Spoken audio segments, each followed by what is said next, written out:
கேரவன்னு ஒன்று கிடையவே கிடையாது. கேரவன்னு ஒன்று கிடையவே கிடையாது. ஒரே ஒரு சீன் வந்து ரெட் ஹில்ஸில் எடுத்தேன். அப்போ ட்ரெஸ் சேஞ்ச் பண்ணுறதுக்கோ காஸ்டியூம் சேஞ்ச் பண்ணுறதுக்கோ ஒரு இடம் இருக்காது. ஏன்னா ஃபுல்லாக அந்த ரெட் ஹில்ஸ் அந்த ஒரு ஹில்ஸ் மாதிரி இருக்கும். அந்த ஏரியாவில் வந்து ஒரே ஒரு கேரவன் மட்டும் அவர்கிட்ட தெரியாமல் நாங்கள் சொல்லிட்டோம். அதுக்கு அவ்வளோ திட்டினார். யாரை கேட்டியா கேரவன் சொன்னீங்க? இன்றைக்கி போய் ஒரு ஷூட்டிங் போனீங்கன்னா ஷூட்டிங் அங்கே நடக்குதுன்னா 1 கிலோமீட்டர் கேரவன் ட்ரெயின் மாதிரி நிற்கும்.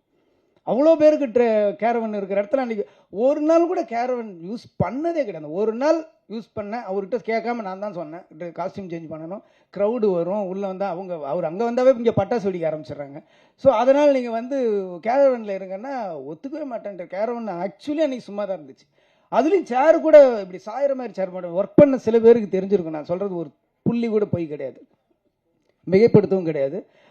ஒரு ஸ்டூலில் உட்காந்துருவார், பின்னாடி சாய மாட்டார், பின்னாடி கூட அப்படியே உட்காந்துருப்பார். அப்படியே உட்காந்துட்டு யார் யார் என்ன பண்ணுறா அதை மட்டும்தான் பார்த்துக்கிட்டே இருப்பார். விறுவிறுன்னு வேலை நடக்கும்.